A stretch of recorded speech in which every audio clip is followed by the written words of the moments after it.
இன்னைக்கு நம்ம வீடியோல எதை பத்தி பார்க்க போறோம்னா நம்மளுடைய வாழ்க்கையில மாற்றம் எப்படி வரும், எப்போது வரும் அப்படிங்கறத பத்தி நம்ம வீடியோல விரிவா பார்க்கலாம். முக்கியமா நம்மளுடைய வாழ்க்கையில மாற்றம் வேணும் அப்படின்னா நான் மாறணும் அப்படிங்கறது முழுமையா நம்ம விரும்பணும், அதையும் விசுவாசிக்கணும். இயேசுவால என்னால மாற்ற முடியும் அப்படிங்கறதையும் நம்ம விசுவாசிக்கணும். அதை பத்தி நம்ம இந்த வீடியோல விரிவா பார்க்கலாம்.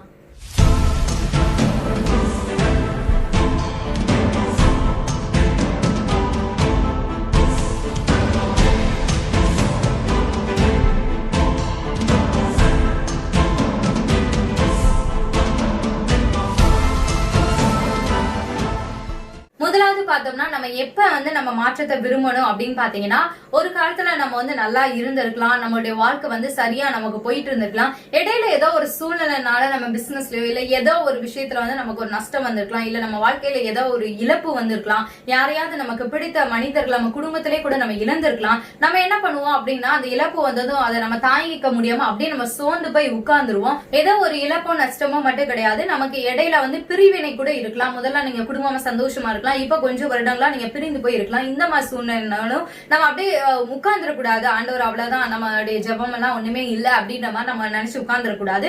இந்த ஒரு சூழ்நிலையிலும் ஆண்டவரால என்னுடைய வாழ்க்கையில ஒரு மாற்றத்தை உருவாக்க முடியும் அப்படின்றத நம்ம விசுவாசிக்கணும். அந்த மாற்றத்தை நம்ம விரும்பணும். பைபிள்ல பாத்தீங்கன்னா தாவீது என்ன செய்வார்னா, ஒரு 600 மனிதர்கள் அவரோட கூட இருப்பாங்க.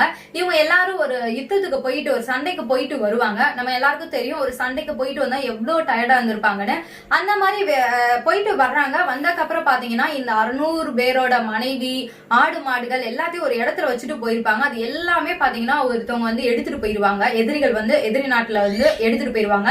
தாவீதுடைய மனைவி, அவங்களுடைய ஆடு மாடுகள் எல்லாமே போயிரும். எல்லாமே இது வரைக்கும் அவங்க சம்பாதிச்ச எல்லாமே இழந்துருவார் தாவீது.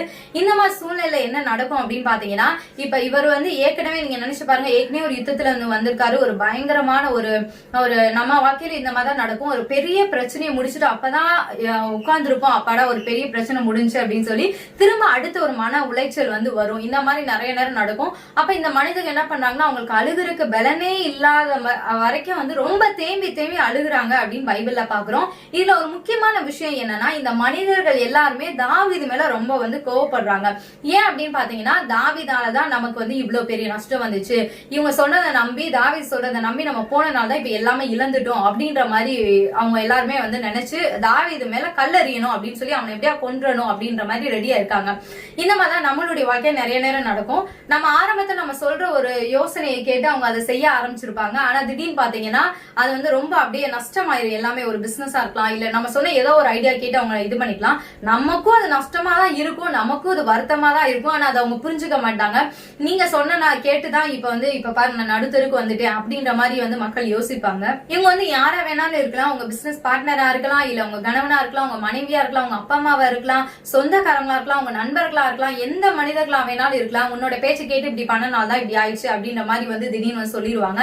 இதுல ஒரு பெரிய என்ன விஷயம் அப்படின்னு பாத்தீங்கன்னா, தாவீதுக்கு இப்ப இந்த 600 குடும்ப பாரமும் அவன் மேல விழுகுது.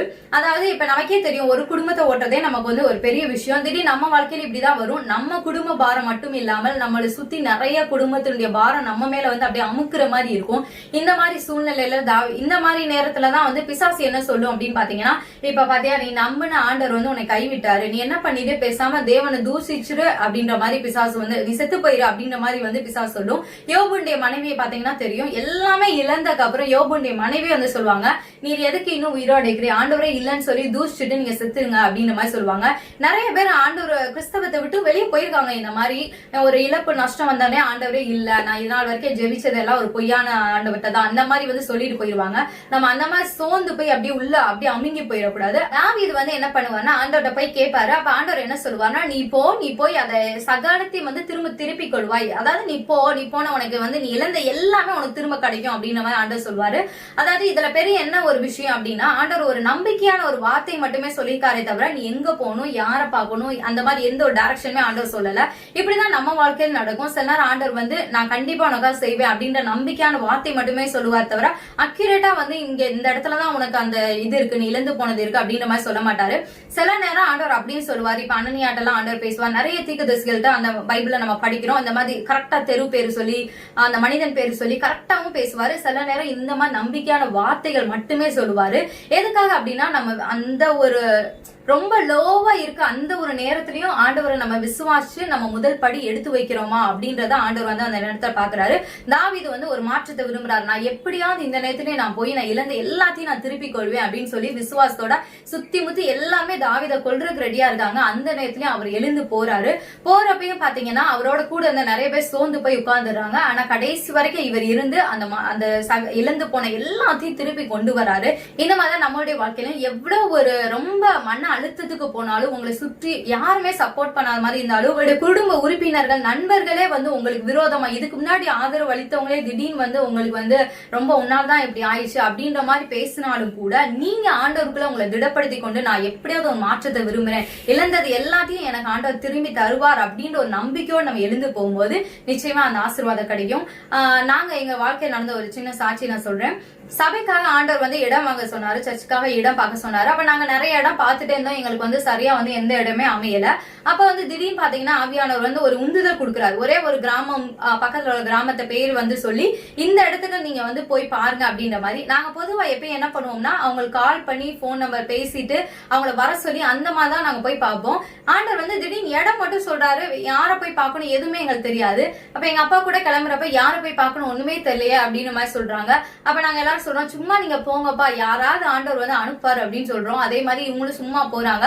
போற வழில பாத்தீங்கன்னா அங்க 2 பெரியவங்க உட்கார்ந்து இருந்தாங்களாம். அப்ப பாத்தீங்கன்னா இவங்க வந்து அவங்க கிட்ட கேட்டிருக்காங்க, இந்த இடத்துல நாங்க லேண்ட் வாங்கணும்னு வந்திருக்கோம் அப்படின்னு சொன்னேன்னு, இங்க ஏதாவது இடம் இருக்கா அப்படின்னு சொல்லும் போது கரெக்டா நாங்க இப்ப வாங்கின அந்த லேண்டோட ஓனரோட பையன் அந்த இடத்துல இருந்து நடந்து வந்திருக்காங்க. அப்ப அங்க பெரியவங்க சொல்லிருக்காங்க, இந்த மாதிரி இவங்க அப்பா தான் லேண்ட் விக்கிறதா வந்து இருக்காரு அப்படின்னு சொல்லி கை காமிச்சு விட்டுருக்காங்க. கடைசியில பார்த்தாதான் தெரியுது, நாங்க லேண்ட் வாங்கின அந்த ஓனர் வந்து யாருமே இடையில வந்தா நான் தரமாட்டேன், எந்த புரோக்கர்ஸ் மூலமாவோ யார் மூலமா வந்தா தரமாட்டேன், என்கிட்ட நேரடியா வரவங்களுக்கு தான் நான் தருவேன் அப்படின்னு சொல்லி ரொம்ப வருஷமா அவர் வெயிட் பண்ணிட்டு இருந்திருக்காரு.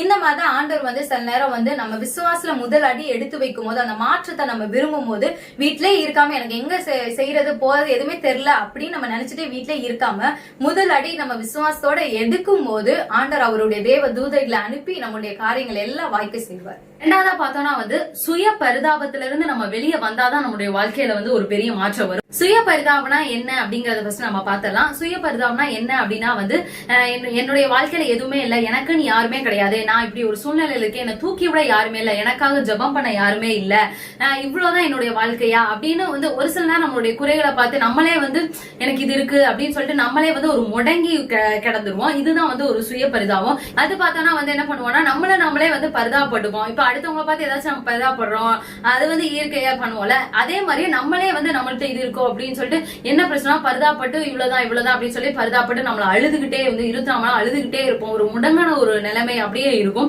நமக்கு நிறைய பேர் ஒரு சில பேர் ஆதரவு சொன்னா நம்மளால அதுல இருந்து மீண்டு வரவே முடியாது. அந்த மாதிரிதான் வந்து சுய பரிதாபம். இதுல இருந்து எப்படி வந்து நம்ம வேதத்துல நம்ம ஒரு உதாரணம் நம்ம எடுத்துக்கலாம். அண்ணாளுக்கு வந்து உண்மையாமே குழந்தை இல்ல, ஆண்டரே வந்து அந்த கர்ப்பத்தை அடைத்து வைத்திருந்தார். இருந்தாலும் வந்து அண்ணால வந்து அவங்களுடைய பெண்ணினால் வந்து கிண்டல் பண்ணிட்டே இருப்பாங்க, குழந்தை இல்லைன்னு. ஏன்னா அவங்களுக்கு குழந்தை இருக்கு, இவங்க குழந்தை இல்லைன்னு ரொம்ப கிண்டல் பண்ணிட்டே இருப்பாங்க. ஆனால் அண்ணாளோட ஹஸ்பண்ட் வந்து என்ன பண்ணுவாருன்னா ரொம்ப ஆறுதல் பண்ணுவாரு, ஒன்னும் பிரச்சனை இல்லை அப்படின்னு சொல்லி ரொம்பவே ஆறுதல் கொடுப்பாரு. இருந்தாலும் அண்ணாளுக்கு வந்து அவங்க அந்த சுய பரிதாபத்துல இருந்துட்டே இருப்பாங்க, ரொம்ப துக்கமுகமா அழுதுகிட்டே இருப்பாங்க, எப்ப பார்த்தாலும் அழுதுட்டே இருப்பாங்க. ஒரு நாள் இந்த பிரச்சனை எப்படி வெளியே வரணும் அப்படிங்கறத சொல்றேன். அண்ணால் வந்து ஒரு நாள் இன்னும் இந்த ஒரு வாழ்க்கை என்ன இப்படி இருக்கு, எப்ப பார்த்தாலும் நான் அழுதுகிட்டே, நான் ஏன் இப்படி துக்கமாவே இருக்கணும் அப்படின்னு சொல்லி ஒரு நாள் எழுந்து ஆண்டவருடைய சமூகத்துல போய் மனசுல மனிதர்கள் பேசின எல்லா வார்த்தையும் துக்கத்தை எல்லாத்தையும் ஆண்டவருடைய சமூகத்துல ஊற்றி ஆண்டவருடைய சமூகத்துல அவ்வளவு நேரம் அழுது அந்த துக்கத்தை எல்லாம் கம்ப்ளீட்டா ஊற்றிட்டு அதுக்கப்புறம் வந்து துக்கமுகமா காணப்படவே இல்லை அப்படின்னா அது எப்ப அந்த சுய பரிதாபத்துல இருந்து அவங்க ஆண்டவர் சமூகத்துல ஊற்றிட்டு வெளியே வர்றாங்களோ அதுக்கப்புறம் தான் அவங்க வாழ்க்கையில ஒரு ஆசீர்வாதம் வந்துச்சு. அதே மாதிரிதான் வந்து அந்த ஒரு மாற்றத்தை விரும்பணும். எப்படி அண்ணால் எழுந்து ஆண்டவருடைய சமூகத்துல போய் உட்கார்ந்த எல்லா பிரச்சனையும் சொல்லி அழுதுட்டு அதுக்கப்புறம் துக்கமுகமாய் காணப்படவில்லை நம்ம வேதத்துல படிக்கிறோம். அதே மாதிரி நம்மளுக்கு இப்ப ஒரு பிரச்சனை இருக்கு, ஒண்ணு இருக்கு, இல்ல ஏதோ ஒண்ணு இருக்கு அப்படின்னு நம்ம வாழ்க்கையில ஒரு பிரச்சனை தொடர்ந்து வந்துட்டே இருக்கு, பல பேர் சொல்லிட்டே இருக்காங்க அப்படின்னா ஆண்டவர் சமூகத்துல ஒரு நாள் போய் உட்காந்து நல்லா அழுங்க, எவ்வளவு நேரம் அழுக முடியுமோ நல்லா அழுது ஆண்டவர் சமூகத்துல விட்டுட்டு அதுக்கப்புறம் நம்ம சுய பரிதாபம் என்கிட்ட இப்படி இருக்கு அப்படின்னு நம்ம நினைக்கவே கூடாது. அண்ணால் மாதிரி அதுக்கப்புறம் நான் அந்த ஒரு விஷயத்துக்காக நம்ம துக்கப்படவே கூடாது. இதை பார்த்து வந்து ஆண்டவர் வந்து நம்மளுடைய ஒரு சில நேரம் ஆண்டவர் வந்து அண்ணாளுடைய கர்ப்பத்தை அடைத்து வைத்திருந்தார். அதுக்கடுத்து பார்த்தோம்னா ஆண்டவர் வந்து அண்ணாலை நினைவு கூர்ந்து அவருக்கு வந்து ஒரு பையனை கொடுத்தாரு அப்படின்னு நம்ம வேதத்துல நம்ம படிக்கிறோம். அதே மாதிரிதான் ஒரு சில ஆண்டரே நம்மளுடைய ஆசீர்வாதத்தை அடைத்து வைத்திருந்தாலும் ஆண்டர் நம்மளை திருப்பி நம்ம ஆண்டர் சமூகத்துல ஊட்டிட்டு அதுக்கப்புறம் அந்த துக்கத்தை பத்தி நம்ம நினைக்காம இருக்கும் போது வந்து ஆண்டர் மீண்டும் நம்ம வாழ்க்கையில அந்த ஒரு ஆசீர்வாதத்தை தருவார். இவ்வளவு நாள் கூட வந்து ஒருவேளை வந்து இவ்வளவு நாள் பெண்ணினால் வந்து அவங்கள பார்த்து சிரிச்சுட்டு இருந்தது, இந்த மாதிரி ஒரு விஷயங்கள்லாம் அண்ணாளுக்கு வந்து ஒரு மாதிரி இருக்கும். ஆனா அவங்க வந்து ஆண்டர் சமூகத்துல வந்து இதெல்லாம் மாற்றத்தை விரும்பி வந்ததுக்கு அப்புறம் வந்து அவங்களுக்கு ஒரு பெரிய விஷயமா இல்ல. அதுக்கப்புறம் வந்து ஆண்டர் அவங்க வாழ்க்கையில ஒரு பெரிய ஆசீர்வாதம். அவங்க அதுக்கு முன்னாடி பார்த்த கண்ணோட்டம் வேற, இப்ப அவங்கள பாக்குற ஒரு கண்ணோட்டம் வேற. பெரிய ஒரு மாற்றத்தை விரும்பி அவங்க இது பண்ணனால அவங்க பெரிய ஆசீர்வாதத்தை பெற்றுக்கொண்டாங்க. அதுக்கடுத்து கடைசியா நம்ம பார்த்தோம்னா சில நேரம் நம்மளுடைய வாழ்க்கையில வந்து ஒரு தேக்கமான ஒரு நிலைமை மாதிரி இருக்கும். ஆவிக்குரிய விஷயத்திலயும் சரி, பூமிக்குரிய விஷயத்திலயும் சரி, எந்த ஒரு ஆசீர்வாதமே இல்லாம ஒரு தேக்கமா, ஆனா நம்ம ஒரு கம்ஃபர்ட் ஜோன்ல தான் இருக்கிற மாதிரி இருக்கும். நம்மளை சுத்தி ஒரு இருளா எதுவுமே நம்ம வாழ்க்கையில நடக்காத மாதிரி இருந்தாலும் நம்ம வந்து அதுல ஊறி போய் எனக்கு இதே போதும் அப்படின்ற மாதிரி நம்ம ஒரு கம்ஃபர்ட்டா நம்ம வந்து ஃபீல் பண்ணுவோம். எனக்கு இது பழகிடுச்சு, நான் இருக்கிற இந்த வேலையை எனக்கு பழகிடுச்சு, இருக்கிற இந்த வீடியோ எனக்கு பழகிடுச்சு, இந்த ஊரே எனக்கு பழகிடுச்சு அப்படின்ற மாதிரி நம்ம இருப்போம். ஆனா ஆவியானவர் என்ன சொல்லுவார்னா, நீ ஒரு மாற்றத்தை விரும்ப, நீ அதை விட்டு வெளியே வெளிவான்னு சொல்லிக்கிட்டே இருப்பாரு. நாங்க பல வருடங்களுக்கு முன்னாடி ஒரு வீட்டுல இருந்தோம். அது பாத்தீங்கன்னா நல்ல ஒரு வசதியான வீடு தான், எல்லாமே அது இருந்துச்சு, நல்லா இருந்துச்சு. ஆனா அந்த வீட்டுக்குள்ள என்ன பிரச்சனை அப்படி பாத்தீங்கன்னா, நாங்க போகும்போது ஒரு தேக்க நிலைமையாவே இருக்கும் அந்த வீடு. அதாவது எப்பயுமே ஒரு அந்தகாரம் இருக்க மாதிரி, ஒரு ஆசீர்வாதமே இல்லாத மாதிரி இருக்கும். எங்களுக்கு ரொம்ப பிடிச்ச வீடு, வசதியான வீடு தான். ஆனா அது வந்து தேக்க நிலைமையா இருக்குன்னு எங்களுக்கே நல்லா தெரியுது. திடீர்னு பாத்தீங்கன்னா ஆவியானவர் வந்து இல்ல இந்த வீட்டுல இருக்கக்கூடாது, வெளியே வேற வீடு மாறணும் அப்படின்ற மாதிரி ஆவியானவர் வெளிப்படுத்துறாரு. ஆனா எங்களுக்கு அந்த வீடு வந்து ரொம்ப வசதியான வீடு. நாங்க காலி பண்றப்ப கூட என்ன ரீசன் சொல்லணும் எங்களுக்கு தெரியல, அந்த மாதிரி சொல்லிதான் காலி பண்ணி வந்தோம். ஆனா காலி பண்ணி வந்தக்கு அப்புறம் பாத்தீங்கன்னா அந்த புது இடத்துக்கு வந்தக்கு அப்புறம் ஆண்டவர் எங்களுடைய வாழ்க்கையில ஒரு பெரிய மாற்றத்தை உண்டாக்கினார். நாங்க பழைய அந்த வீட்டுல அந்த வசதியான அந்த இடத்துல நாங்க இருந்திருந்தோம்னா கண்டிப்பா அந்த மாற்றம் வந்து எங்க வாழ்க்கையில் நடந்திருக்காது. இங்க ஆவியான சொன்னதை கேட்டு நாங்க அடுத்து வேற ஒரு இடத்துக்கு ஒரு மாற்றம் ஆகி வந்தனால ஆண்டவரால எங்க வாழ்க்கையில அந்த மாற்றத்தை செய்ய முடிஞ்சு. அதுக்கு முன்னாடி வரைக்கும் ரொம்ப தடையா இருந்துச்சு. அப்பதான் வந்து பாஸ்டர் ஜெர்ஷன் எடிப்ரோட சாங் வந்து இந்த எல்லாமே மாறப்போகுது சாங் வந்து வந்துருச்சு.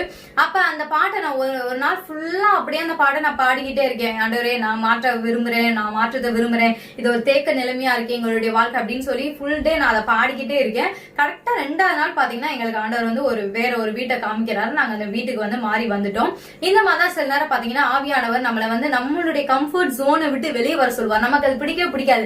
இருந்தாலும் ஆண்டவர் வந்து ஒரு அழுத்தம் கொடுத்தாருன்னா, நிறைய எலியா தீர்க்கதரிசி இவங்களெல்லாம் நம்ம பார்ப்போம். திடீர்னு பாத்தீங்கன்னா நீ எழுந்து அங்க போன்னு சொல்லுவாரு, இங்க போன்னு சொல்லுவாரு. இதே மாதிரி எங்களுடைய வாழ்க்கையிலும் நிறைய ஊர்கள், நிறைய வீடுகள், எல்லாமே நிறைய இடம் நாங்க வந்து மாறி மாறி வந்திருக்கோம். அப்பதான் ஒரு இடம் செட் ஆகி நம்ம வந்து பழகி நல்லா இருக்கிற மாதிரி இருக்கும். திடீர்னு பாத்தீங்கன்னா ஆவியானவர் போதும் இந்த இடம் வேணாம், நீங்க அடுத்து வேற ஒரு இடத்துக்கு போங்க அந்த மாதிரி சொல்லுவாரு. எதுக்காகனா நம்மளுடைய வாழ்க்கையில அடுத்தடுத்து மாற்றங்கள் கொடுத்துட்டே இருப்பாரு. கிறிஸ்தவ வாழ்க்கை என்பது ஒரு தேங்கி கிடைக்கிற ஒரு வாழ்க்கை கிடையாது, பரவி போகிற ஆறுகள் போல நம்ம இருப்போம் அப்படின்னு வேதவசனம் சொல்லுது.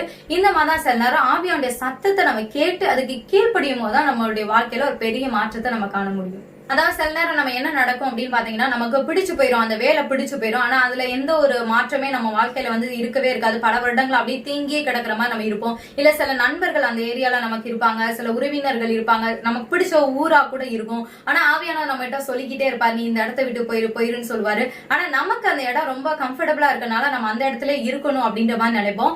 இதெல்லாம் விட்டு நம்ம வெளியே வரும்போதுதான் ஆண்டவருடைய சித்தத்தையும் செய்ய முடியும், ஆண்டவருடைய ஆசீர்வாதங்களையும் நம்ம நிறைவா பெற முடியும். இந்த மாதிரி பண்ணும்போது நம்மளுடைய வாழ்க்கையில வந்து ஒரு பெரிய மாற்றத்தை நம்ம காணலாம். முதலாவது வந்து மாறணும் அப்படிங்கறத முதலாவது நம்ம விரும்பி நம்ம செய்யும் போது வந்து கர்த்தர் நம்மளுடைய வாழ்க்கையில பெரிய பெரிய அற்புதத்தை அதிசயங்களை செய்ய ரெடியா தான் இருக்காரு. அந்த ஆசீர்வாதத்தை பெற்றுக்கொள்ள நம்மளும் தயாரா இருப்போம். இந்த வீடியோ உங்களுக்கு ரொம்ப பயனுள்ளதா இருந்திருக்கும் அப்படின்னு நாங்க விசுவாசிக்கிறோம். மீண்டும் உங்களை வெள்ளிக்கிழமை சந்திக்கிறோம். கர்த்தர் உங்களை ஆசீர்வதிப்பாராக.